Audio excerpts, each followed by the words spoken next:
Sud Radio, les débats de l'été, 10h-13h, Anthony Martin-Smith. De retour sur l'antenne de Sud Radio, le 10h-13h, les débats de l'été qui continuent. C'est notre dernier jour, et oui, parce que nous arrivons à la fin du mois d'août. La rentrée arrive, vous l'avez compris, sur Sud Radio, dès lundi matin, avec Benjamin Glaise, Jacques Cardoz, Stéphanie Demuru, et puis la bande des vraies voix. J'oublie pas non plus Perico Légas, et puis Anissa Arfaoui, que nous avons reçu tout au long de cette semaine. Brigitte Lahaye également. Le rendez-vous, c'est votre avenir, avec Alexandre Delovan et puis Marie Séverine.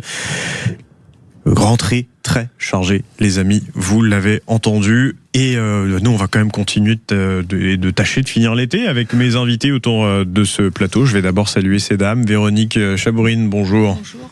Vous êtes analyste stratégique et puis on est ravis de vous retrouver ici pour une énième fois avec grand plaisir. Rachida Kaout, bonjour. Bonjour. Vous êtes présidente du Haut Commissariat des diasporas africaines de France. Tout à fait. Merci d'être là autour de cette table. Merci à vous. Brice Sokol, bonjour. Bonjour. On a plaisir à retrouver aussi sur l'antenne de Sud Radio. Vous êtes politologue, essayiste. Et puis enfin Frédéric Fougera également. Bienvenue de nouveau. Bonjour. Bonjour Anthony. Vous êtes président de l'agence de communication Tenkan Paris. Alors la question qu'on va se poser, les amis, qu'on vous pose aussi au 0800 26 300 300. Est-ce que la France insoumise et ses élus se pensent au-dessus des lois, sous prétexte qu'ils sont élus de la République? Se pense-t-il au-dessus des lois, avec notamment l'affaire Bali Bagayoko, qui a pour 54% de sa rémunération bénéficié d'émoluments de mandats d'élus, que ce soit conseil départemental par exemple entre 2011 et 2014, et en tant qu'élu de la ville de Saint-Denis. Et puis pour du reste, une rémunération aussi issue de la RATP.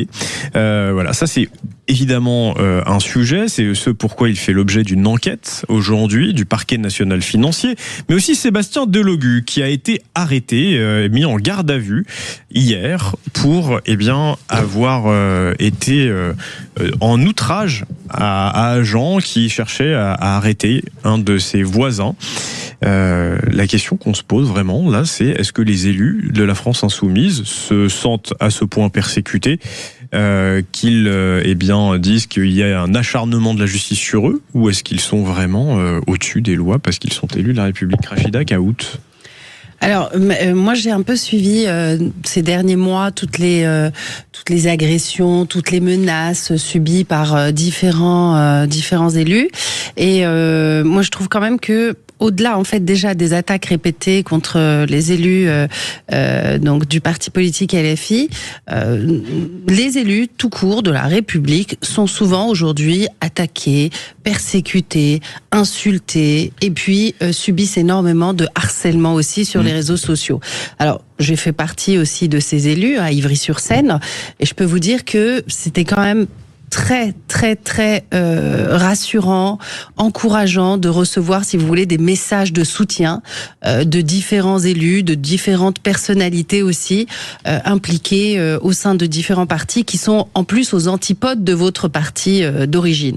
Alors c'est pour ça que, en ce qui me concerne, moi je condamne fermement toute attaque envers un élu, parce que c'est important de protéger toutes celles et ceux qui font en sorte justement de créer les conditions pour que nous puissions vivre sereinement. Vous considérez que la police marseillaise, par exemple, dans l'affaire Delogu, est une attaque contre un élu de la République ? Ah non, ça j'ai pas suivi. Si vous voulez, aujourd'hui l'enquête est encore en cours, apparemment, mais tout ce que je peux dire, en tout cas, c'est sur le statut de l'élu tout court. Après, maintenant, attention, l'élu doit avoir aussi un comportement exemplaire. Il se doit également, il n'est ni au-dessus des lois, ni en dessous des lois. Je suis pour l'état de droit. Maintenant, moi, je parle vraiment du statut de l'élu et du respect aussi dû aux fonctions, et notamment aussi, bien évidemment, à la fonction de nos policiers qui, tous les jours aussi, subissent du harcèlement. J'ai un son et des attaques à vous faire écouter, si vous le voulez bien. Peut-être que ça peut éclairer aussi notre débat, de Mathilde Panot qui répondait au micro de notre consoeur Apolline de Malherbe. Je veux dire tout mon soutien à Bali Bagayoko, qui est victime d'un acharnement politique et d'une campagne raciste depuis son élection qui sont absolument inadmissibles. Je rappelle que cette affaire vient de Frédéric Aziza en lien avec l'ancien directeur de cabinet socialiste de l'ancien maire, et que c'était les mêmes qui l'avaient accusé d'être proche des narcotrafiquants. C'est le Canard enchaîné, en effet, qui a révélé l'affaire. Les accusations ont été démontées par la RATP. Elles ont été démontées par des élus, y compris de droite. Brice Sokol, vous pensez que c'est une affaire de racisme ? Concernant Monsieur Bakayoko ? Ouais, par exemple. Non, à partir du moment où le parquet national financier est saisi, on ne peut pas parler d'affaire de racisme. Moi, je reconnais que lorsqu'il a été élu, il y a eu une campagne de presse qui a été assez virulente et assez dure à son égard, mais il faut bien faire la distinction à partir du moment où le parquet national financier est saisi. On change, si je puis dire, de catégorie. Je voudrais revenir à Monsieur Delogu. Monsieur Delogu, il a été mis en garde à vue la nuit dernière, je crois. Il est sorti, mais Monsieur Delogu et la justice, j'ai le sentiment de dire, il y a un peu une spécificité, puisqu'il a déjà en 2025. Il a été condamné, je ne sais pas si vous vous souvenez, pour violation aggravée à l'encontre de 2 cadres de l'éducation nationale. En 2026, il a comparu devant la justice pour avoir diffusé des documents volés à un entrepreneur marseillais. Et là, de nouveau, on a encore Monsieur Delogu dans les médias, avec des affaires de justice. Arrêté pour outrage à agent, il affirme, lui, de son côté, qu'un policier lui aurait asséné « tu pues de la gueule » et l'aurait aussi asséné d'un coup au niveau de la poitrine. Oui, je ne connais pas les tenants, les aboutissants de cette affaire, mais M. Delogu est connu, comme d'autres, dans d'autres partis politiques, dans ce parti politique, mais dans d'autres aussi, parfois par des attitudes outrageuses. On voit bien qu'on assiste à une radicalisation de la parole politique. On est dans une société qui est de plus en plus violente. On a vu depuis 4-5 ans à l'Assemblée nationale des prises de position outrageuses, des comportements auxquels nous n'étions pas habitués. Donc oui, la vie politique aujourd'hui côtoie la vie judiciaire. Nous sommes rentrés dans une espèce de populisme ambiant, populisme parlementaire, populisme... Combat de rue, on a vu où ça a mené. On a vu ce qui s'est passé dans le combat de ces jeunes à Lyon. C'est l'affaire avec la mort du jeune garçon dont j'ai perdu le nom. Voilà, enfin, on assiste à une radicalisation du combat politique. Radicalisation jusqu'à physique du combat politique. C'est Quentin dont vous parlez, hein ? Oui, Quentin, absolument. Ouais. Et de l'implication de l'attaché parlementaire de Raphaël Arnaud. Absolument. Donc, si vous voulez, depuis 5-6 ans, on voit bien cette radicalisation des extrêmes, cette radicalisation de la parole politique, cette radicalisation du débat. Vous êtes pour ou vous êtes contre. C'est ça. On n'est plus en mesure aujourd'hui de pouvoir discuter, de n'être pas d'accord de manière apaisée dans une enceinte démocratique qui est le Parlement, ou dans des enceintes militantes, ou tout simplement dans la rue, ou dans nos familles. Frédéric Fougerat. Pour rebondir sur ce que vient de dire Brice, il faudrait quand même aussi rappeler que cette forme de radicalité, elle vient essentiellement d'un camp politique. Et c'est le camp dont on parle aujourd'hui. Là, cette radicalité, cette bordélisation de l'Assemblée nationale, pour citer le Parlement, elle vient de LFI, elle vient pas des autres partis de façon générale. Donc c'est assez, il y a une forme de dissonance entre le fait de critiquer et s'émouvoir de cette radicalité dont on est à l'origine. Et pour faire le lien avec votre question d'origine, Anthony, sur ce supposé acharnement sur LFI, je pense qu'il y a la question de LFI, il y a la question du personnel politique en général. Est-ce que c'est un acharnement ou est-ce qu'ils se sentent au-dessus des lois ? Ma réponse est que, notamment chez LFI, mais pas seulement, il y a une forme de bourgeoisie tricolore qui s'est installée en considérant que l'écharpe bleu-blanc-rouge, c'était un totem d'immunité. Véronique Chabourine. On n'est pas à Koh-Lanta. Et si je peux juste... Alors très, très vite, parce qu'il faut que Véronique réponde et après je redonnerai la parole. Ça vous dérange pas. Véronique Chabourine. Je parlerai plus tard, alors.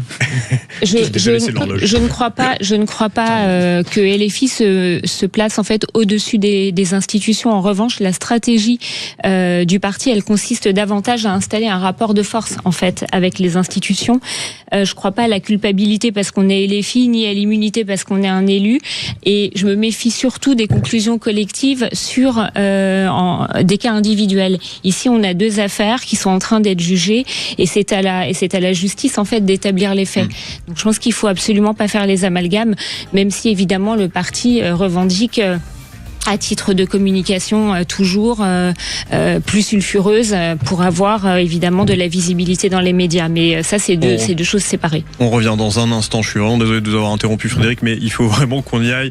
Vous continuez de réagir au 0826 300 300 sur cette question. Est-ce que c'est un acharnement contre les élus de LFI ou est-ce que les élus LFI se sentent au-dessus des lois? À tout de suite sur Sud Radio.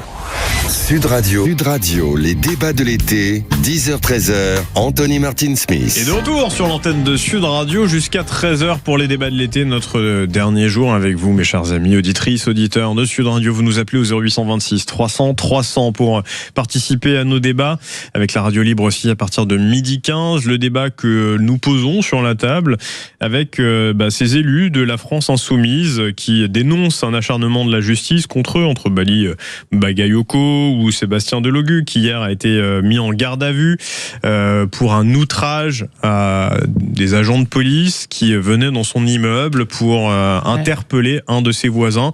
Il s'y était interposé, Sébastien Delogu, prétextant qu'il n'avait pas vu que c'était des agents de police. Quand bien même. Avec donc mes débatteurs et débatteuses en plateau, Rachida Kaout, Frédéric Fougera, Brice Sokol et puis Véronique Chabourine. Frédéric Fougera, est-ce que les élus de la France insoumise bénéficient d'un traitement particulier de la justice? Non, je pense que les élus de la France ne bénéficient d'aucun traitement, mais ils font en sorte de subir certains traitements pour bénéficier d'une visibilité et d'une audience médiatique plus forte.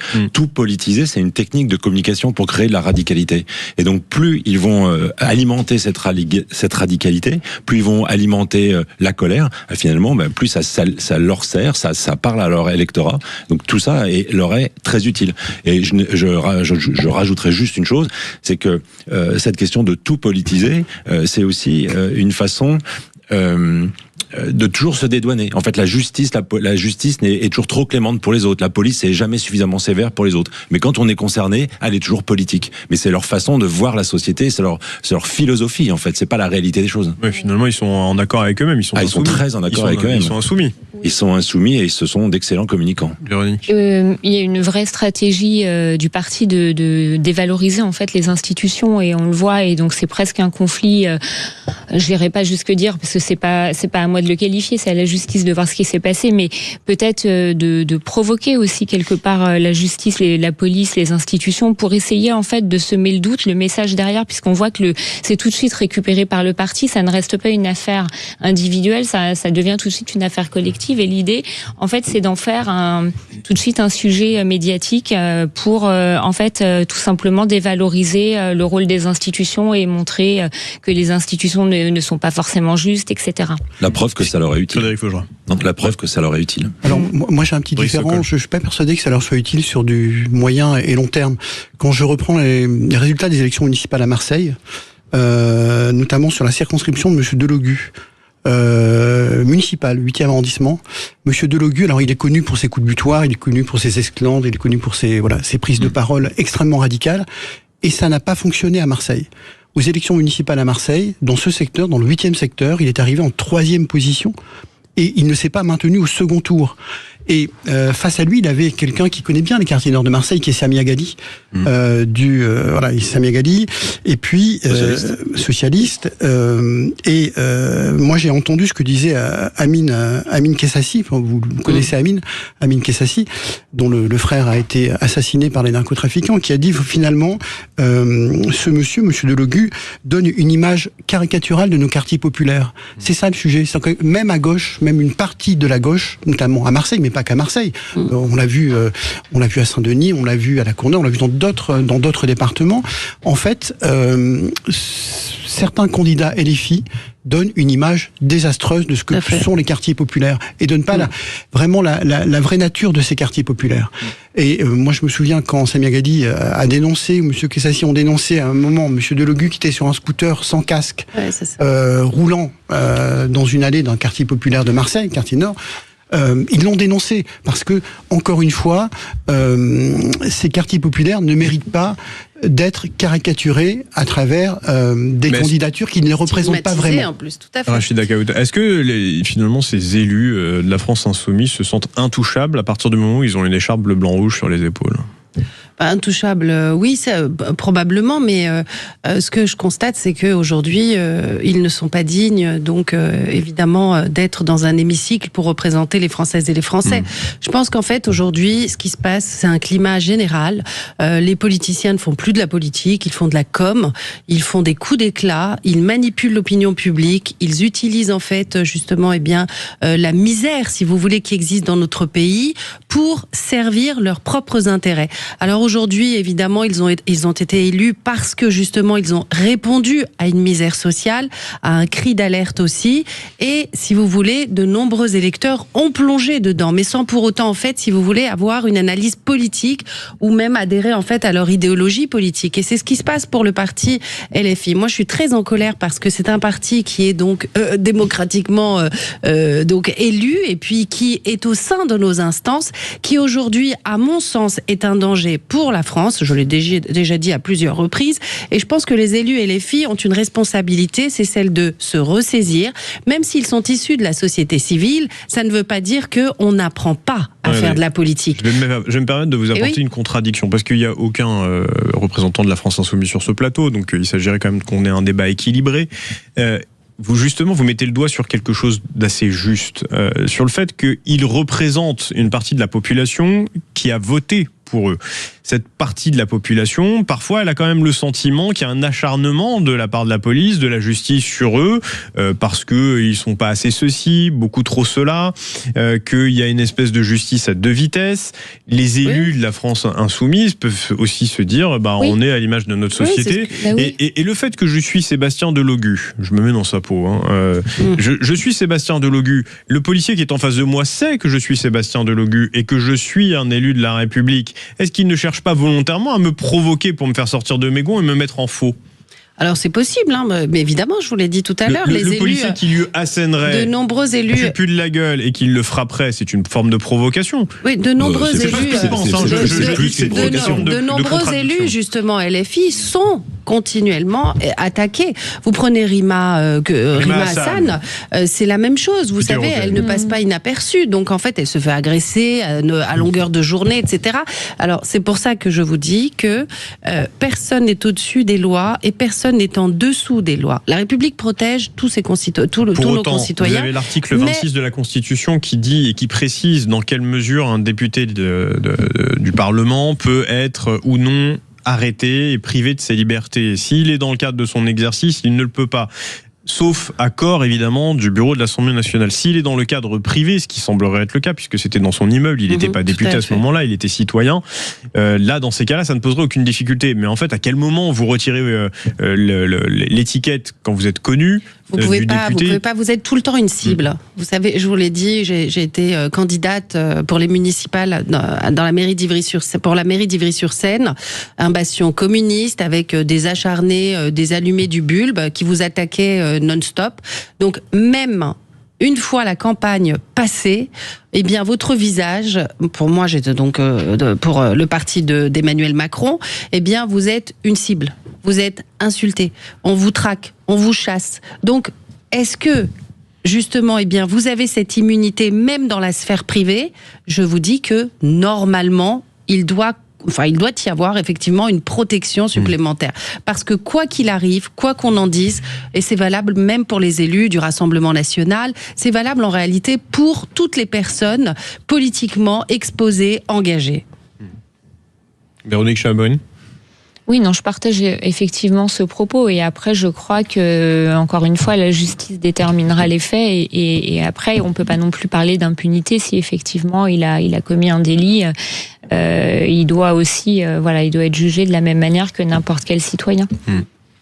Allez, dans un instant sur l'antenne de Sud Radio, on va revenir sur le débat qui s'est tenu hier entre ces candidates et candidats, disons-le, présumés, parce que finalement, aucune et aucun d'entre eux déjà ne sait s'il le sera vraiment, ce qu'il faut, je le rappelle, obtenir 500 signatures, des parrainages d'élus, des maires, je crois, conseillers départementaux aussi, il me semble que c'est possible, sénateurs, il y en a d'autres, députés également, je crois, qui sont éligibles, en tout cas pour apporter ces signatures. Donc il faut un appareil politique, mais pour certains, ils vont être soumis à des primaires. Bruno Retailleau, visiblement, Raphaël Glucksmann, Rachida. Ça va être plutôt soumis aux insoumis. Bon, en tout cas, voilà, venez nous dire si ça vous a convaincu, qui l'aurait emporté si ça avait été un vrai débat présidentiel. Et puis est-ce qu'il y a des mesures qui ont été proposées hier qui retiennent votre attention? C'était des mesures particulièrement économiques. 0826 300 300, les réseaux sociaux bien évidemment de Sud Radio pour réagir. Et puis vous pouvez aussi m'écrire directement sur mon compte X ou Instagram. Je vous lis, vous le savez. Merci en tout cas de votre fidélité. À tout de suite sur Sud Radio. Sud Radio, les débats de l'été, 10h-13h, Anthony Martin Smith. Je n'aurai de cesse de le rappeler, l'application Sud Radio, c'est le meilleur moyen pour suivre vos programmes préférés, nous écouter en direct et puis surtout réagir également avec nous. Et puis les replays, les podcasts de l'antenne, téléchargez-la sur iOS, sur Android. Voilà, je le répéterai jusqu'à ce qu'il l'ait téléchargé. Rachida, visiblement, ça y est, elle l'a, c'est bon. Ouais. Allez, Antoine Guibert, avec vous, on revient sur une autre chronique de tous les jours, c'est la dernière aujourd'hui. Vous ne pourrez plus dire qu'on ne vous l'avait pas dit. Ces discours de l'histoire qui ont une résonance avec aujourd'hui. Et oui, Anthony, jusqu'où la France doit-elle aller pour protéger l'Europe? Cette question, François Mitterrand se l'était posée à l'époque et elle résonne encore aujourd'hui. Nous sommes en 1983 à Bonn, devant le Bundestag allemand. L'Union soviétique déploie ses missiles en Europe, mais une partie de l'opinion allemande refuse toute réponse militaire. Mitterrand vient alors soutenir fermement ses voisins allemands au nom d'un principe simple: sans équilibre des forces, il n'y a pas de paix possible. Écoutez bien. Mesdames et messieurs, nos peuples haïssent la guerre. Ils en ont trop souffert, et les autres peuples d'Europe avec eux. Une idée simple gouverne la pensée de la France. Il faut que la guerre demeure impossible et que ceux qui y songeraient en soient dissuadés. Notre analyse et notre conviction, celle de la France, sont que l'arme nucléaire, instrument de cette dissuasion, qu'on le souhaite ou qu'on le déplore, demeure la garantie de la paix dès lors qu'il existe l'équilibre des forces. Mitterrand refuse de choisir entre la sécurité de la France et celle de ses voisins européens. Pour lui, il ne peut pas y avoir de sécurité française isolée de celle du vieux continent. Et ce discours, il résonne encore aujourd'hui, notamment avec la guerre en Ukraine et la question de la sécurité européenne qui revient au premier plan. Emmanuel Macron évoque même régulièrement une extension de la dissuasion nucléaire française à nos partenaires européens, une idée que Mitterrand en 1983 n'aurait sans doute pas refusée. Alors le contexte a changé, certes, mais 43 ans plus tard, la question, elle, reste la même. Jusqu'où sommes-nous prêts à aller pour défendre nos voisins européens? Merci beaucoup Antoine Guibert et je vous souhaite un très bon week-end à vous. On va dans un instant, maintenant même, faire un point sur nos réseaux sociaux avec Alexandre Saint-Etienne qui s'assoit et qui s'installe à côté de moi. Venez mon cher Alexandre, on va se serrer un petit peu, mais voilà. Alors, qu'est-ce que ça nous dit sur les réseaux de Sud Radio? Alors, vous avez été très nombreux à réagir aux affaires Bali Bakayoko et Sébastien Delogu avec cette question: y a-t-il un acharnement politique contre LFI? Eh bien, c'est le nom qui l'emporte très majoritairement, avec Pascal, joueur, qui nous dit: il y a un acharnement politique de LFI contre la France. Mais à l'inverse, selon Antoine, Bakayoko subit un acharnement dégueulasse et raciste, alors qu'il est intéressant à écouter, loin d'être le personnage décrit par les médias, sans parler de bonnes choses mises en place. Delogu est un idiot, suffit d'écouter, de passer outre le parti politique, mais bon, demander à notre époque d'avoir du discernement et du recul me paraît compliqué. Bien, merci beaucoup Alexandre Saint-Etienne. Vous continuez de réagir sur les réseaux sociaux de Sud Radio, sur Facebook, sur X, sur Instagram, également sur TikTok, sur la page du live YouTube de Sud Radio, et vous réagissez en commentaire. Avec moi, toujours en plateau, Véronique Chabourine, Brice Sokol, Frédéric Fougera et puis Rachida Kaout. Vous avez entendu les amis, c'est quand même assez équilibré dans les retours des uns et des autres. Rachida, Frédéric, allez-y, oui.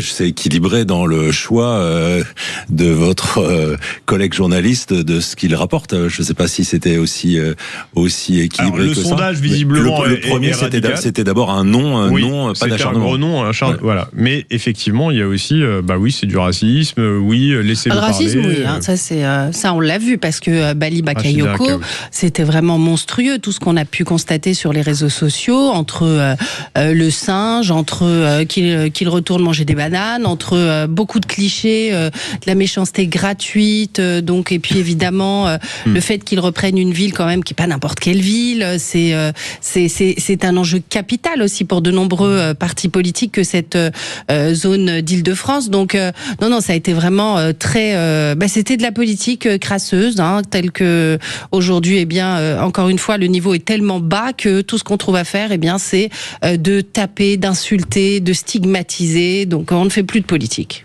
Si je peux me permettre, oui, Frédéric, allez-y. Véronique, désolé. Juste pour reprendre les mots de Rachida, c'est de la politique crasseuse dans laquelle il y a du racisme. Oui. Et le racisme, parce qu'on utilise tout ce qui est dégueulasse pour essayer de nuire aux personnes, mais on peut pas non plus utiliser le racisme comme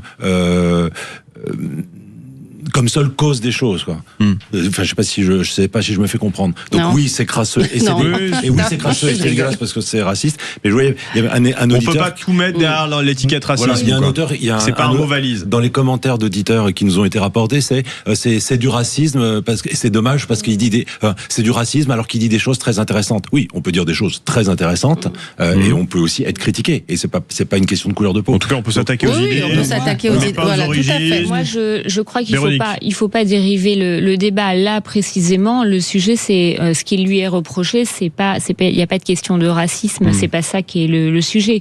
Donc, je crois que parler de racisme, effectivement, comme vous venez de le dire, c'est une manière de faire, de dériver en fait l'attention vers un autre sujet qui est vrai. Effectivement, personne ne peut nier le fait qu'il ait été victime de racisme sur les réseaux sociaux, etc. Donc ça, on le nie pas. Mais le sujet aujourd'hui n'est pas celui-là. Vous, Brice, vous voulez réagir ? Oui, enfin, moi je partage un peu la vie générale, c'est qu'en fait, oui, il a été victime de racisme, oui, dans l'émergence d'un certain nombre d'élus LFI, certains ont été victimes, de comportements inappropriés. Après, je reviens sur ce que je disais en début d'émission, c'est que on est dans une société extrêmement radicalisée, c'est-à-dire que vous voyez bien cette résurgence du racisme, cette résurgence de l'antisémitisme depuis notamment 2024. On vit plus dans une société apaisée, c'est-à-dire que vous prenez une position, vous êtes pour ou vous êtes contre. Si vous êtes contre, vous êtes un raciste. Si vous êtes pour, c'est l'inverse. Donc, je pense qu'il faut retrouver dans cette société un peu politique de l'apaisement. De l'apaisement. Et les élections présidentielles, je l'espère, mais j'en suis pas persuadé, devraient pouvoir, comme on l'a vu hier, au MEDEF, à la REF, pouvoir rassembler l'ensemble des candidats, on en parle après, et pouvoir dialoguer, et chacun peut apporter des arguments sans se faire défoncer par son adversaire. On peut être rationnel dans la prise de parole et respectueux. Vous continuez de réagir au 0826 300 300 sur les réseaux sociaux, on le voit bien avec Alexandre Saint-Etienne qui vous lit, et puis on revient dans une poignée de minutes, même pas, pour parler de ce débat justement à la REF hier, le rassemblement des entreprises françaises du MEDEF qui s'est tenu à Roland-Garros. À tout de suite. Sud Radio, les débats de l'été, 10h-13h, Anthony Martin-Smith. Et je vais tâcher de faire vite dans le retour parce que ici, il y a beaucoup de personnes qui ont prévu pas mal de notes, pas mal de chiffres. Frédéric Frougerave, Véronique Chabourine, Rachida Kaout, Brice Sokol, qui sont toujours nos débatteuses et débatteurs en plateau. Vous, 0826 300 300, appelez-nous sur ce débat. Qui vous a le plus convaincu ? Est-ce que même vous êtes convaincu de ce débat ? Est-ce que on est enfin rentré dans une campagne ardente? Est-ce que les candidates et les candidats hier ont une chance d'être à l'élection présidentielle? Est-ce qu'ils peuvent avoir leurs 500 signatures? Je vais commencer avec vous, Frédéric, parce que vous avez un bon nombre de notes. Alors déjà, pour répondre à votre question, Anthony, vous avez raison, on ne sait même pas si les 7 candidats hier seront vraiment des candidats au final, mais bon, il faut faire avec ce qu'on nous présente. Moi, j'ai été très déçu de ce débat en réalité. D'abord, j'avais pas l'impression que c'était un débat présidentiel où on portait une vision de ce qu'allait être la France dans 10 ans, dans 20 ans, dans 30 ans. C'était plutôt un programme de gouvernement avec des mesurettes. Et puis, j'ai presque l'impression, je suis provocateur, mais c'est peut-être aussi un des thèmes de l'émission. Moi, j'avais le sentiment il y a une émission de télévision, je sais pas sur quelle chaîne, qui s'appelle Les Traîtres. Moi, j'avais un peu l'impression qu'en face de nous, on avait des gens qui jouaient aux traîtres. Il y avait quand même une candidate sur laquelle pèse une condamnation pour détournement de fonds publics et dont le parti est très endetté, qui nous expliquait comment gérer la dette. Il y avait un anti-riche qui vit très richement, mais avec de l'argent public. Et puis, il y avait tous les autres qui nous expliquaient que le principal fléau à combattre dans ce pays, c'est la complexité administrative, mais cette complexité, elle a été produite par qui? Par eux. Donc j'avais l'impression d'avoir des gens qui prétendaient être la solution, notamment alors qu'en fait, Frédéric. ils sont le problème. Regardez cette citation que je prends de Gabriel Attal, qui dit: le premier engagement que je prendrai, c'est de revenir sur ces hausses du coût du travail qui sont intervenues depuis 2024. C'est pas prendre les Français pour des idiots quand même? Non, mais en revanche, c'est un petit coup de canif contre Monsieur Barnier, qui avait manqué de beaucoup d'élégance à la passation de pouvoir. Oui. Oui, mais voilà, ils se prétendent être la solution alors qu'ils sont. Mais en début 2027, il était encore Premier ministre. Non, il faisait référence aux hausses de Michel Barnier. Oui. Ceci dit, Attal, pour moi, ça a plutôt été une bonne surprise dans sa prise de parole hier. Parce que il n'a pas été dans le débat d'idées abstraites, je trouve. Il a plutôt fait un bon oral. Alors, je vais pas dire que c'était scolaire, parce que c'est plutôt Marine Tondelier qui m'a paru très très scolaire. Mais il a quand même fait un bon oral devant les entrepreneurs, en parlant leur langue, en parlant leur langage, en évoquant leurs problèmes. Et je trouvais qu'il est très politique. Moi, ça a plutôt été ma surprise. Et quand Édouard Philippe, je trouve, a eu de l'autorité, je trouve que Gabriel Attal, lui, il a plutôt eu de l'impact. Brice Sokol. Oui, écoutez, moi j'ai trouvé, à contrario de ce que tu dis, moi j'ai trouvé le débat plutôt d'une bonne tenue. J'ai pas dit le contraire. D'une bonne tenue. C'était le premier débat présidentiel. Alors sur la thématique économique, chacun est resté dans sa ligne de nage. Voilà. Moi j'ai rien appris de nouveau, sauf un événement. Attal, Philippe, Retailleau, ils sont assez proches des milieux économiques. Ils étaient devant leur public. Marine Le Pen avait une attitude plus souverainiste. Elle a parlé d'ailleurs d'identité économique de la France. Raphaël Glucksmann a été vraiment très pro-européen et plutôt redistributif. Là où Mélenchon et Tondelier ont été eux aussi dans leur ligne de nage, plutôt plus interventionnistes en matière d'État. Moi, ce qui m'a frappé, c'est deux choses. Premièrement, d'abord, c'est Marine Le Pen. Pourquoi ? Parce que vous vous souvenez, en 2022, Marine Le Pen, elle a fait campagne sur le pouvoir d'achat. Ça a été la première. On attendait sur l'immigration, on est arrivé sur le pouvoir d'achat. Vous avez remarqué qu'il y a 15 jours, elle est intervenue sur la dette. Parce qu'elle a compris que le sujet de la dette, d'ailleurs, suite au sondage du MEDEF, 80% des chefs d'entreprise sont inquiets par la dette. Et dans les sondages que l'on fait avec l'IFOP et Frédéric Dabi, on voit bien que ce sujet de la dette est en train de monter. Il est dans les 3e ou 4e items aujourd'hui.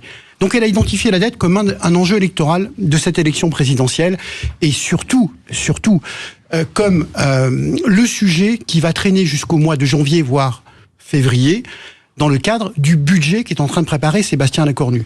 Donc, elle a pris une initiative qu'elle a annoncée hier. Oui. Elle a dit, nous allons proposer un pré-budget qui va limiter les dépenses publiques. Et nous allons faire 125 millions d'euros d'économies dans ce pré-budget. Milliards, excusez-moi. Avant la discussion budgétaire. Donc, on voit bien qu'elle pose la dette comme un sujet thématique de cette élection présidentielle. Oui, mais parce que tout le monde va le faire. Parce que c'est elle qui définit le cadre, en fait. Elle définit le cadre. Elle définit le cadre et c'est là où elle gagne, entre guillemets, le débat. Absolument. C'est qu'elle impose aux autres candidats de se positionner par rapport à elle. À la fois, hier, quand je reçois Yohann Gillet, qui est à la fois député du Gard du Rassemblement National et qui est directeur adjoint de la campagne de Marine Le Pen, quand je lui demande quelles seront, c'était une question qu'un auditeur m'avait demandé de lui poser, quelles seront vos 3 premières mesures, la première mesure qu'il me sort, c'est nous ferons un référendum sur l'immigration. Et quand je lui dis, mais c'est ça votre première mesure ? Il me dit, oui, et on l'a déjà dit. C'est quand même dire, alors bon, un référendum sur l'immigration, je vois pas très bien la question qu'on peut poser. Êtes-vous pour ou contre l'immigration, peut-être ? Mais pour faire quoi de la réponse ? Voilà, pour faire quoi de la réponse ? Et en fait, revenir sur la thématique de l'immigration, eh bien, est-ce que ce n'est pas là aussi la dédiabolisation du RN qui tombe ? Brice Sokol. Moi, juste pour revenir à ce que je disais, je pense que la thématique économique celle du pouvoir d'achat, celle de la dette, sera la thématique de cette thématique prioritaire et majoritaire de cette campagne. Les candidats n'ont pas le choix, mais que là, le directeur adjoint de la campagne de Marine Le Pen dise à ce micro que la première mesure qu'ils prendront, c'est autour de l'immigration. Est-ce qu'ils prennent pas peur de voir Édouard Philippe aller à Mayotte, marcher sur les terres de Marine Le Pen, qui en avait fait Moi, je pense pas que ce soit le sujet, franchement. Le sujet de l'immigration n'a pas été le sujet de la rentrée. D'ailleurs, je suis toujours surpris de voir Édouard Philippe aller à Mayotte, prendre ces thématiques de l'immigration, alors que nous avons passé l'été sur des sujets de Bruno Retailleau en avait fait un sujet aussi. Oui, mais l'actualité de la rentrée, c'est le réchauffement climatique et les conséquences de ce réchauffement climatique. Ouais. On a bien vu ce qui s'est passé tout l'été, vous l'avez commenté sur votre antenne tout l'été. Deuxième sujet, alors j'ai parlé de Marine Le Pen, mais pour moi, le grand absent de ce débat, c'est François Hollande. Est-ce que vous avez lu ce matin l'annonce économique de François Hollande, la principale annonce économique? Pour moi, c'est le grand absent de ce débat. La TVA. Il veut augmenter la TVA de 20 à 24 points pour pouvoir baisser les cotisations salariales. Deuxièmement, il veut supprimer la TVA à 5,5, et notamment sur l'énergie, et notamment sur le carburant. C'est toujours le principe du vase communicant. C'est que vous en enlevez un d'un côté, mais vous le rajoutez de l'autre. Le grand absent de ce débat a été François Hollande. Et une de ces mesures aurait pu être discutée au cours de ce débat. Donc moi je dis, Marine Le Pen a imposé, comme vous le disiez justement, le cadre de la discussion autour de la dette dans la perspective des élections présidentielles. Et François Hollande lui a répondu indirectement ce matin. Je trouve ça très intéressant. Est-ce que, ce que vous disiez justement, est-ce que ceux qui seront au second tour d'élection présidentielle, ou ne serait-ce au premier, étaient tous autour de la table hier? J'en suis pas persuadé. Déjà, là, il y en a que 7 sur 10 qui étaient invités sur ce débat-là, alors qu'il y en avait d'autres qui participaient le midi, comme David Lisnard, comme Fabien Roussel. Absolument. C'était Muriel ce matin chez Jacques Cardoz, auditrice, qui disait qu'elle elle était furieuse parce que elle avait entendu tous les débatteurs hier, mais qu'il n'y avait même pas Lisnard et Roussel. Pourquoi ils avaient été mis à part le midi? Alors Jacques faisait une réponse parfaitement juste que je partage, c'est-à-dire que plus on a de candidats autour de la table, plus c'est compliqué à animer sur un débat télévisé. Mais c'est vrai, pourquoi eux et pas pourquoi on n'a pas mis Marine Le Pen et Jean-Luc Mélenchon sur une autre table ronde? Véronique Chabourine. À ce stade, pour moi, on peut pas dire qu'il y a un candidat en fait qui est convaincu plus que les autres, tout simplement parce que le débat en fait a surtout permis en fait de démontrer la cohérence de leur ligne et la prévisibilité notamment de ce qu'ils voulaient mettre en place. Maintenant, en fait, l'étape qui arrive, elle est vraiment importante et c'est là où en fait ils vont devenir crédibles ou pas. C'est est-ce qu'ils auront les capacités de mettre en place, la capacité d'exécution de mettre en place leur ligne. Après, je reviens quand même dans les grandes lignes. Marine Le Pen, c'est vrai qu'elle a imposé donc le cadre du débat avec le sujet de la dette. Jean-Luc Mélenchon aussi lui a répondu et ils ont été tous les deux très cohérents avec leur ligne. Ça, c'est certain. Après, Attal et Philippe ont été assez cohérents et prévisibles, ce qui est plutôt une bonne chose, mais ils se heurtent pour moi évidemment leur bilan tous les deux et ça va être difficile à défendre.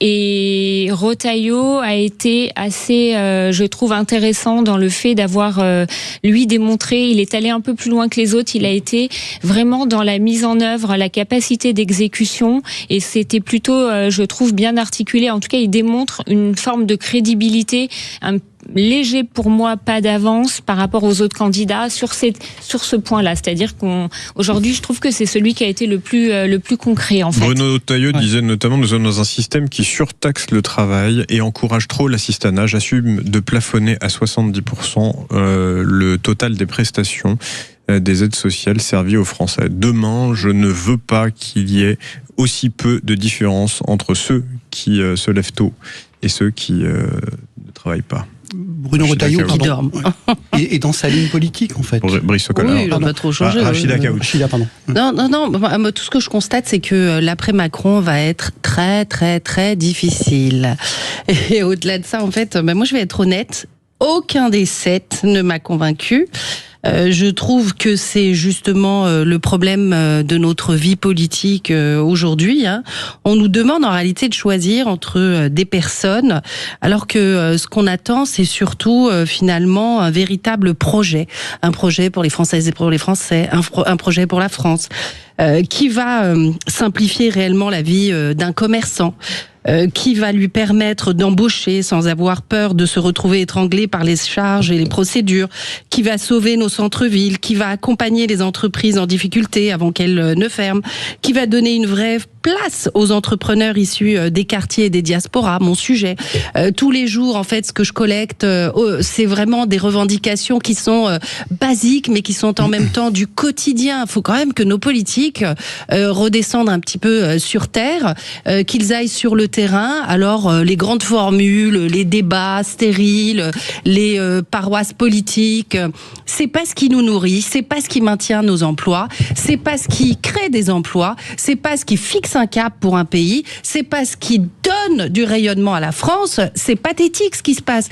Et vous êtes au MEDEF, au cœur même de là où on doit parler de ce qui crée de l'emploi, de ce qui génère de la richesse. Eh bien, moi, je n'ai pas entendu ça. Alors, je suis en même temps, encore une fois, en colère, et en même temps, eh bien, je tiens à alerter toutes celles et ceux qui nous écoutent en leur disant, mais ne tombez plus dans cette enfumerie de politiciens qui sont là pour vous vendre des projets qui n'ont ni queue ni tête, parce qu'en réalité, ils ne savent même pas combien coûte une baguette. Donc, vous avez ça, mais au-delà de ça, encore une fois, ils l'achètent plus. Bah non, ils vont vers du. Bref, je vais pas rentrer dans les détails, mais en tout cas, ils sont complètement hors sol. Or, toutes celles et ceux qui nous écoutent savent que c'est la rentrée scolaire. Il y a un cartable avec des cahiers achetés, avec une trousse, avec des stylos. Et puis, je peux vous dire que la grande difficulté, c'est de se dire aujourd'hui vers quelle enseigne je vais me diriger pour aller acheter le moins cher possible. Vous avez des personnes qui ne sont même pas parties en vacances, pendant que, encore une fois, nos politiciens se pavanaient en fait à se balancer des patates chaudes sur qui a fait le mieux, qui fera le mieux. Moi, je vais vous dire, aujourd'hui, aucun ne mérite d'avoir notre soutien. Donc il faut les challenger, il faut les mettre... Aucun de ceux qui étaient là hier ne mérite d'avoir notre soutien. À l'heure actuelle, non. Moi, j'ai juste un point positif quand même. Gardez ce point-là si ça vous dérange pas, Véronique. On revient dans un instant, vraiment. Je suis désolé. Et vous continuez de nous appeler au 0826 300 300. Vos appels, on les attend. Manu est au standard. Si vous aussi, vous avez ces débats vous ont parlé ou ne vous ont pas parlé, eh bien, dites-le nous. À tout de suite sur Sud Radio. Sud Radio, les débats de l'été, 10h-13h, Anthony Martin-Smith. Il est 11h, passé de 31 minutes sur Sud Radio, mais aussi ailleurs, chez vous, probablement qu'il est la même heure. Véronique Chabourine, juste avant que l'on s'interrompt, vous alliez développer une idée, je vous en prie. Un élément positif de ce débat, c'est qu'il a permis de faire émerger, en tout cas de clarifier les positionnements des lignes, et on a vu très clairement de nouveau des lignes à droite, des lignes à gauche, et c'est ça qui est très intéressant, je trouve, parce que avoir l'impression que tout le monde est au centre et puis d'avoir juste des extrêmes, on a vu ce que ça a donné, c'est le risque d'avoir des extrêmes qui montent. Enfin, c'est même pas qu'un risque, c'est effectivement ce qui s'est passé. Et je crois que si les candidats arrivent à garder des lignes assez claires et très distinctes, ça peut éviter justement que les électeurs, d'une part, ne fassent du vote utile, parce que je pense que les Français en ont assez de faire du vote utile à chaque élection, et d'autre part de se diriger vers des extrêmes parce que on trouve une offre qui est plus modérée mais qui correspond à ses idées. Frédéric Fougera, vous avez une tonne de fiches sur chacun d'entre eux. Ça m'intéresse quand même de savoir ce que vous avez pensé quand même des propositions économiques des uns et des autres. Par exemple, je pourrais revenir sur ce qui a été dit sur Marine Le Pen quand on dit qu'elle a posé le cadre. C'est vrai que d'une certaine façon, elle a posé le cadre, mais elle n'a apporté aucune réponse. Les entrepreneurs n'ont pas entendu comment elle finance un retour partiel à la retraite à 60 ans, quelles dépenses elle coupe vraiment, quelles normes elle tue. Elle n'a rien dit en réalité. Donc ils ont entendu qu'elle était inquiète. Non, elle a juste dit que les salaires étaient trop bas, que le coût du travail était trop haut. Oui, au final, elle a dit qu'elle était inquiète et qu'elle était sérieuse, mais ça, c'est un communiqué, c'est pas un projet. Donc, en fait, on est en attente d'informations sur ce qu'elle... Est-ce qu'il n'est pas trop tôt pour avoir de vraies propositions concrètes, à part Édouard Philippe qui cette semaine par exemple proposait de mettre des amendes aux parents d'élèves qui est perturbé à l'école, augmenter les enseignants de 20%, mais bon, il n'explique pas comment il finance. Il n'explique pas davantage. Est-ce qu'il est trop tôt ? Quand on est dans l'opposition depuis 40 ans, je pense qu'il n'est pas trop tôt pour avoir des idées et les partager. Véronique, vous vouliez dire quelque chose, excusez-moi. Oui, pardon, je rebondis juste sur un point. Elle a fait quelque chose de très intéressant, je trouve, en termes de normalisation d'image de son parti. c'est qu'elle a repris en fait une mesure économique de Thierry Breton dont j'ai oublié le nom et qui donne en fait, qui en tout cas lui permettent de se positionner comme quelqu'un qui n'est plus hostile en tout cas à ce qui était proposé précédemment. Et ça c'est assez intéressant de voir en fait qu'elle reprend des éléments en tout cas d'un commissaire européen qui était encore dans l'exercice du pouvoir très récemment. Alors, moi, je suis tout à fait d'accord. Elle s'est faite la candidate de l'orthodoxie budgétaire avec la règle d'or. C'est ce dont vous parlez certainement, qu'on aurait pu attendre, par exemple, de Bruno Retailleau ou d'Édouard Philippe. Et c'est elle qui l'a mis sur la table. L'a évoqué. Il l'a évoqué également. Il l'a évoqué. C'est intéressant parce que elle est en train de sur le plan, j'allais dire, macroéconomique de se rationaliser, de s'apaiser, à un moment où il y a eu toute cette discussion sur la dette, où Jean-Luc Mélenchon a dit nous allons supprimer la dette, je ne sais plus quelle est son expression, notamment la dette européenne, ou la gelée de la BCE. Jean-Luc Mélenchon a dit qu'il voulait il voulait foutre au feu, la part de la dette détenue par la Banque de France, et il voulait geler l'ensemble de la dette. Ce qui est intéressant politiquement, c'est qu'elle prend le contre-pied. Ouais. Et elle s'institutionnalise à travers ce débat économique qui, là, je vous rejoins, n'a pas apporté toutes les réponses attendues, et les chefs d'entreprise le disent, aucun des candidats nous a séduit. Aucun. Et par rapport à Mélenchon, là, et par rapport à la dette, à effacer la dette, Édouard Philippe, il a marqué un coup parce que ça a été retenu, c'est interdit bancaire. En rappelant que quand on est un chef de l'État, on n'a pas le droit de jouer avec la crédibilité d'un pays. Donc on peut annoncer des mesures complètement folles, mais ça n'a rien de sérieux. Il a été bon dans cette réaction-là. Et ils ont été très imprécis sur la dette. On parle de quoi ? De 18% en fait de cette dette. On parle pas de la totalité. Et ça, personne ne l'a évoqué. Enfin, donc c'est absolument pas. Il n'y a pas de capacité d'exécution qui ont été exprimées en fait dans ce débat parce que personne n'a clarifié vraiment quelque part. Ça s'apparente à un discours un peu très prometteur pour se faire élire. Et derrière, on sait qu'il n'y aura pas de faisabilité. Donc, c'est effectivement, je vous rejoins. Ce qui est intéressant, c'est qu'on a retrouvé un peu. Moi, je travaille beaucoup sur les récits. Enfin, en tout cas, en ce qui concernait les filles et le Rassemblement national, on a retrouvé à travers leurs propositions les deux grands récits aujourd'hui qui interrogent les Français. Le récit elle parle d'identité économique de la France. Elle l'a cité dans son introduction. Et Jean-Luc Mélenchon, qui est plutôt sur une valeur plus sociale et plus mondialiste. Jean-Luc Mélenchon a rappelé en introduction le danger, c'est les changements climatiques, la crise financière et le défi de l'Asie. Donc, il va falloir répondre à ces trois questions. Donc c'est intéressant. Une qui se positionne sur une thématique plus souverainiste, identitaire, nationale, et un Jean-Luc Mélenchon qui a une vision plus internationale. Au vu du contexte, donc pour ces journées du MEDEF, ils étaient complètement hors sol. Enfin, je suis désolée, le MEDEF le dit lui-même. 3 dirigeants sur 4 attendent d'avoir un cadre fiscal et social stable. La stabilité. Mais oui, bien sûr, stable pour pouvoir justement se projeter. Il faut quand même revenir à l'essentiel. Donc c'est pour ça que je pense que les 7 candidats en fait étaient complètement hors sol, n'ont apporté aucune solution à ces sujets qui sont hautement importants pour le pouvoir d'achat, pour une projection en fait qui va nous permettre justement de relancer notre économie, de créer des emplois, alors même qu'aujourd'hui le chômage est en train d'augmenter considérablement.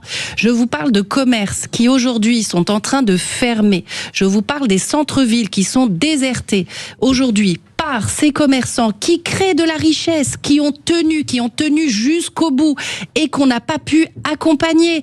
Donc ce sont des commerces aujourd'hui qu'on assomme parce que évidemment le recrutement qui devient de plus en plus difficile. Pourquoi ? Parce que évidemment vous ne trouvez plus de main d'œuvre en fait correspondant à ces commerces de proximité. Je ne vais pas vous faire le dérouler, mais tous ces sujets-là, commerces de proximité que vous défendez, Rachida, c'était aussi ceux qu'on a voulu soutenir pendant le Covid.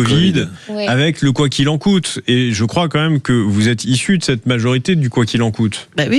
Heureusement qu'on a vraiment sorti le carnet de chèques pour maintenir ces emplois. Oui, mais là, on est en train de dire qu'ils sont en train de se casser la figure. Bien sûr, ils sont oui, tout à fait. Il y a énormément. Vous savez combien il y a de fermetures depuis début janvier 2026 ? On est à près de 40 000 entreprises, commerces qui ferment. Vous répondez pas à ma question. Ça servait à quoi, du coup, de sortir le carnet de chèques si finalement on les a assommés de l'autre côté ? Mais vous savez que ça aurait été catastrophique catastrophique. Nous aurions été dans une situation dramatique où de nombreuses familles se seraient retrouvées dans la rue. Donc ça a maintenu, bien sûr, en fait, un certain équilibre. On a gagné 3 ans. Non, pas du tout. Non, ça a maintenu un certain équilibre. Sauf que ce que je dis, c'est qu'il faut revoir la politique, bien sûr, de la ville, la politique économique, mais aussi tracer aujourd'hui une nouvelle voie. C'est celle où il faut se focaliser sur cette fameuse fiche de paye. Je suis désolée, mais je ne sais plus qui avait dit. Donc la fiche de paye est l'ennemi de l'emploi. Eh bien, moi, je suis complètement d'accord. Aujourd'hui, eh bien, les charges patronales, les charges salariales sont beaucoup trop élevées. Il faut augmenter le salaire, trouver une solution intelligente pour que justement chacun puisse gagner plus avec les débatteurs, tout en contribuant. La proposition d'Édouard Philippe qui veut abaisser à 12 mois la période d'indemnisation pour les chômeurs de moins de 50 ans. Et la question que je posais à nos débatteurs, ils me disaient oui, mais c'est pas sur la fiche de paye, c'est sur les charges patronales. Bon, in fine, c'est quand même le coût du travail dans les deux cas. C'est que, en gros, il veut réduire la période d'indemnisation, mais c'est pas pour autant qu'on réduira la cotisation. Donc en fait, on se fait avoir. Oui, mais bon, je vois que ça vous fait rire, Frédéric Fougera. Bah oui, belle manipulation. Ouais. Non mais c'est vrai, ce que je dis, c'est-à-dire qu'on vous abaisse votre période d'indemnisation, mais on baisse pas la cotisation. Donc à quel moment on redonne dans les poches de ceux qui travaillent et de celles de ceux qui travaillent. Droit au brut, hein, comme a dit, je paraphrase Gabriel Attal, mais je pense que effectivement c'est un vrai sujet et c'est un sujet bien sûr aussi qui est extrêmement important pour les Français. Donc ça doit être un sujet de campagne. Hein. C'est un sujet de campagne, je pense. Oui, tout à fait. Le travail, et la richesse, il faut que ça paye. C'est pas normal. C'est important. Important parce que c'est vraiment la motivation des Français de se lever chaque matin. Il y avait, je sais plus, il y a un candidat qui parlait de ça aussi. C'était de dire aujourd'hui, ce qui fait la différence entre quelqu'un qui se lève le matin et quelqu'un qui finalement vit des aides, et comment on encourage justement les gens à aller au travail, surtout dans un moment. Bruno Retailleau qui a dit ça. Dans un moment où on veut peut-être réduire les mois de chômage. Véronique, votre regard sur l'actualité, coup de cœur ou coup de gueule, ça sera coup de cœur. Coup de cœur sur quoi? Dolly Parton. Dolly Parton. Dolly Parton, l'icône américaine, star de la country. Vous, Brice Sokol?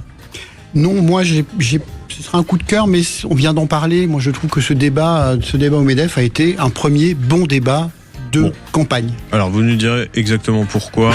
Frédéric Fougera. C'est un dernier coup de gueule sur la facture électronique qui va s'imposer aux entreprises le 1er septembre. Dans ce climat de méga piratage.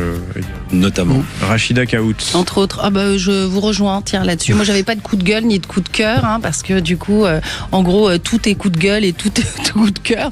Mais pour le coup, pour rejoindre, parce que là, je suis dans ma phase où je suis hyper remontée pour tout ce qui concerne justement nos entreprises, nos commerçants qui créent de la richesse, parce qu'il faut le redire, et en plus qui créent de l'emploi.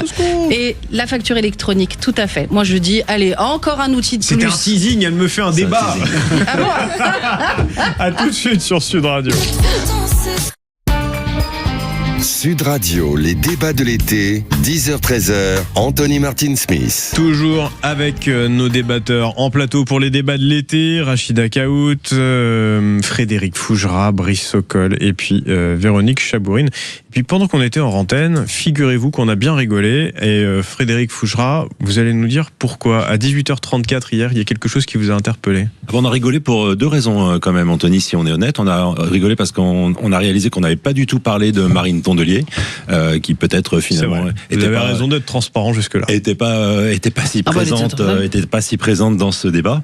Et puis aussi parce que j'ai relevé une phrase effectivement à 18h34, important parce qu'après quand on cherche la phrase, on peut se perdre. Et c'est une citation de Jean-Luc Mélenchon qui répondait à une chef d'entreprise et qui lui a répondu: non madame, ce n'est pas l'excès de normes qui empêche de faire des affaires. Et ça m'a un peu laissé sans voix. Et puis moi aussi, parce que quand on a nos auditrices, nos auditeurs qui nous appellent au standard de Sud Radio, je peux vous garantir que notamment les agriculteurs nous disent c'est l'excès de normes qui nous empêche de travailler. Hein. Évidemment. Brice Sokol, vous êtes toujours convaincu après ce que vient de dire Fred que comme quoi c'était un bon débat. Chacun vous voulez peut-être passer en coup de gueule. Non. Je reste parce que c'est le premier débat de cette élection présidentielle et c'est intéressant parce que ça a mis un focus sur l'économie, comme vous le disiez justement, le rapport au travail, le rapport à la souveraineté, le rapport à l'entreprise, le rapport à la compétitivité, le rapport à l'international, le rapport à l'Europe, eh bien, on a eu tout ça dans ce débat. Et je trouve que ce débat a posé, alors, même si on n'a pas eu forcément toutes les bonnes solutions, les bonnes réponses. En tout cas, ce débat sur ces différents thèmes a posé le cadre un peu thématique de cette élection présidentielle. La souveraineté, ce sera un sujet. Le rapport à l'Europe, ce sera un sujet. Le rapport au travail, ce sera un sujet. Le rapport, la dette, les conséquences de la dette sur notre service public, ça aura des conséquences. Donc, ce débat a eu le mérite, au moins, de poser les vrais sujets sur la table. Après, les candidats, maintenant, ont 6-7 mois pour, évidemment, y répondre. Rachida Kaout, vous êtes en colère, tout simplement. Voilà, c'est ça votre coup de gueule. Non, c'est que il faut vous venez de tout dire, hein, c'est-à-dire qu'il faut se focus sur l'essentiel. Donc quand on s'éparpille, on en oublie l'essentiel. Et aujourd'hui, eh bien, effectivement, il faut savoir repositionner la France pour qu'elle puisse retrouver le chemin de la souveraineté et surtout de la protection, hein, parce qu'aujourd'hui, on va parler de protection concernant, eh bien, ce qui vient de l'extérieur. Nous sommes dans un monde où aujourd'hui, eh bien, tout est interconnecté en même temps avec cette mondialisation, mais aussi avec toutes ces incohérences au niveau européen. Eh bien, nous mettons en danger notre économie, notre souveraineté, et effectivement, ça pose le cadre. L'enjeu est très très grand et nous attendons énormément. Alors bien sûr que je serai très vigilante et je serai vraiment très critique aussi, parce que ce que nous attendons en priorité, eh bien, ce sont 3 choses. C'est comment retrouver le chemin de l'emploi, comment retrouver une souveraineté à tous les niveaux et comment sécuriser aussi notre pays. Donc 3 sujets très importants. On attend ces candidats sur ces différents volets et force est de constater que personne n'est à la hauteur aujourd'hui, parce qu'ils sont dans une guérilla où finalement, eh bien, est-ce que c'est un camp qui gagnera plus qu'un autre? Et au final, ça sera encore une fois le même scénario. Nous serons au 2e tour, obligés de choisir par défaut, et c'est ce que je ne veux pas. Comme en 2022. Et en 2017 aussi. Mais oui, c'est le problème. Véronique Chabrune. Oui, moi je pense qu'il faut éviter à tout prix le vote utile et que c'est pour ça que je trouvais intéressant dans ce débat le fait du clivage, enfin en tout cas des lignes assez claires droite-gauche qui peuvent peut-être éviter, je l'espère en tout cas, de choisir les extrêmes. Allez, votre coup de cœur, je crois. Google. Pour moi, oui. Moi, mon coup de cœur, donc, c'est un hommage en fait à la chanteuse Dolly Parton qui est disparue cette semaine. Pourquoi ? Parce que c'était vraiment une personnalité assez exceptionnelle dans le sens où en fait, elle réunissait un peu elle faisait une sorte de cohésion un petit peu entre 2 Amériques qui ne se parlent plus. À la fois, elle était vraiment une icône adulée des conservateurs et en même temps, elle a défendu beaucoup de causes LGBT. Elle a fait beaucoup œuvrer. En fait, elle a mis toute une partie de sa fortune pour l'éducation des enfants pauvres. Donc voilà, pour moi, c'est vraiment un exemple de cohésion. Anthony, le réalisateur, qui vous met un peu de Dolly Parton. Parce qu'on en a parlé pendant cette semaine, notamment elle est née en 1946 dans le Tennessee, issue d'une famille modeste, famille de 12 enfants. C'est peut-être aussi ça qui fait qu'elle a été très généreuse dans sa vie. Elle a beaucoup œuvré sur des œuvres caritatives pour l'éducation, l'accès à la lecture notamment. Et très récemment, elle a inauguré, alors j'ai plus le nom exactement, de cette station-service et aire de repos pour justement bien les professionnels de la route qu'elle a inauguré en juin dernier. Vous avez raison de mettre le projecteur sur cette grande femme qui est une grande tristesse, une grande perte pour la culture américaine. Vous aviez fini ? Oui. Oui, très bien. Frédéric Fougera, moins rigolo. On va du côté des entrepreneurs français qui ont encore quelque chose de plus à gérer. Je me replonge, Anthony, dans la réalité avec un dernier coup de gueule, parce que j'ai déjà fait ce coup de gueule une fois. Un coup de gueule sur la facture électronique qui doit s'imposer aux entreprises le 1er septembre, et aussi un coup de gueule contre la communication du gouvernement qui se présente... Donc mardi, hein ? Oui. Ouais. La communication du gouvernement qui se présente comme la solution, alors faut pas se foutre de nous, c'est plutôt le problème. La facturation électronique, c'est quoi ? C'est une solution du gouvernement pour faciliter la vie des entreprises ? Non, pas du tout. C'est une nouvelle contrainte bureaucratique, une surcharge administrative de plus pour les entreprises. Alors pour les plus grandes entreprises, elles ont les moyens, elles ont les ressources pour absorber ces surcharges. Mais pour les petites, sur 4 millions d'entreprises, je vous rappelle que 96% ce sont des TPE. Eh bien pour elles, pour les commerçants et les artisans, cette facture électronique, c'est une charge mentale de plus, c'est du temps en plus, c'est des coûts en plus, et c'est une perte de motivation et d'énergie. Mais ceux qui la mettent en place n'en savent rien, ils n'ont jamais créé une entreprise, ils n'ont jamais créé un emploi, ils n'ont même pas étudié l'impact économique et social de cette mesure. Combien ça va rapporter à l'État ? Combien ça va faire perdre à l'État ? Bon, en fait, on n'en sait rien. Alors, dans un pays malade de sa complexité, quasiment tous les candidats hier à la REF l'évoquaient, malade de cette complexité administrative, le politique ferait mieux de simplifier au lieu de compliquer, il ferait mieux de motiver au lieu de freiner l'entreprise. Et c'est pas la vidéo de dernière minute en mode panique du ministre des Comptes publics pour tenter de justifier l'injustifiable qui effacera la réalité. Pour moi, ça ressemble plutôt à une faillite politique, et tout ça sans parler des problèmes de cybersécurité, des fuites de données qui ne peuvent qu'aggraver la situation. Donc franchement, s'il y avait une bonne chose à faire, si le gouvernement écoutait les candidats d'hier, il devrait suspendre immédiatement cette réforme qui a déjà été reportée.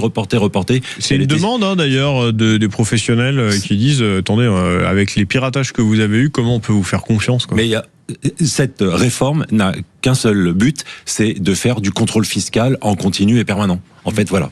Donc, mais ça, en même temps, peut-être que c'est bien. Oui, mais c'est pas le job des entreprises de faire leur propre contrôle fiscal. Le job des entreprises, c'est de créer de la valeur, c'est de créer des emplois. Je pense que c'est ce dont le pays a besoin. La lutte contre la fraude fiscale, c'est peut-être pas la priorité des Français. En tout cas, c'est pas la priorité des entreprises. Brice Sokol. Oui, moi, je partage en partie ce constat. Je crois, je lisais hier qu'il y a un entrepreneur sur deux pour l'instant qui ne sait pas comment ça fonctionne, et notamment les petits artisans, les petites PME. Moi, je pense à eux parce que c'est vrai qu'ils sont déjà dans des situations extrêmement difficiles, et ils ont le sentiment, encore une fois, pas d'une simplicité, mais d'une complexification. Et en se disant, c'est pas notre rôle finalement. L'État se désengage encore une fois sur nous, et nous sommes pas des spécialistes de l'administration publique. Vous avez vu la communication des impôts sur la facture électronique, où ils disent, en fait, une facture électronique, c'est pas un PDF que vous envoyez par email. C'est-à-dire que même dans l'appellation, ils sont pas clairs. Appeler ça facture contrôlée à la rigueur, comme dirait Frédéric. Et le plus absurde d'ailleurs, c'est peut-être pour les restaurateurs qui vont être soumis à plein de régimes différents selon si le client est un particulier ou si il veut se faire des notes de frais, si la facture dépasse une certaine somme ou si elle est en dessous. Donc il va leur falloir un arsenal pour pouvoir fournir une pièce justificative. Avec une épée de Damoclès. Bientôt, vous aurez un diplôme universitaire pour pouvoir être serveur dans un restaurant. Avec l'épée de Damoclès qui est la sécurisation des échanges. Ça, c'est un vrai sujet. C'est la cerise qui recouvre l'intégralité du gâteau. Véronique ? Oui, peut-être qu'on assiste à une forme de simplification de l'État et complexification des entreprises, sans vouloir faire d'ironie, mais à mon sens, je pense qu'on assiste vraiment à quelque chose de plus en plus compliqué à supporter pour les entreprises, compte tenu déjà de la réalité économique. Et à mon sens, je trouve ça assez absurde. Le gouvernement l'a dit franchement, ça va nous permettre de faire entrer 2 à 3 milliards de plus de TVA dans les caisses de l'État. Mais ils n'ont pas modélisé la mesure. Il n'y a pas d'étude d'impact. Quand on voit le nombre de témoignages, par exemple, d'artisans, des gens qui, en fait, pourraient être à la retraite, arrêter leur activité, mais ont toujours souhaité continuer. Beaucoup de ces gens-là disent, là, ça c'est la mesure de trop, on arrête. Et ça, personne ne l'a mesuré, parce qu'on ne modélise jamais les conséquences de ce type de décision. Les amis, d'avoir été là autour de cette table pour cette dernière édition de Débat de l'été avec vous, Rachida Kaout. Je le rappelle, vous êtes présidente du Haut Commissariat des diasporas africaines de France. Merci beaucoup d'avoir été là avec nous. Merci à vous. Merci Frédéric Fougera, vous êtes président et fondateur de Tenkan Paris, agence de communication. Merci Brice Sokol, vous êtes politologue et essayiste. Et puis vous, Véronique Chabourin, merci beaucoup, analyste stratégique. Ça a été passionnant de vous avoir tous les quatre autour de cette table. Vous avez bien bossé en tout cas. J'ai pas dit mon coup de cet été. Merci. Et puis on se retrouve dans un instant, les amis, au 0826 300 300 pour la radio libre. Vous allez... Pardon ? Et qui a dit qu'on n'a pas fait son coup de cœur? Ah, c'est moi, j'ai pas dit mon coup de cœur. Mais vous aviez dit que vous n'en aviez pas. Faut savoir. Non, mais j'en ai un avec toutes ces discussions, j'en ai un. Ah, allez très vite en 2 secondes. Bah, c'est très simple. C'est pour mon livre, qui est le petit traité de l'intolérance. Ah non, mais ça, c'est un coup de pub. C'est pareil. Mais ça, non, mais attendez, le petit traité de l'intolérance, justement, ça répond. En fait, c'est un guide pour toutes celles et ceux qui aujourd'hui doivent retrouver justement le chemin de la tolérance. Allez, dans un instant, on va avoir les informations, évidemment, et puis Clément Barguin qui va nous rejoindre sur ce plateau. On va notamment parler de l'interdiction des téléphones au lycée. Et puis, mon invité politique sera 12h40, sera Anne Gentet, secrétaire générale de Renaissance et également députée des Français qui vivent en dehors de France.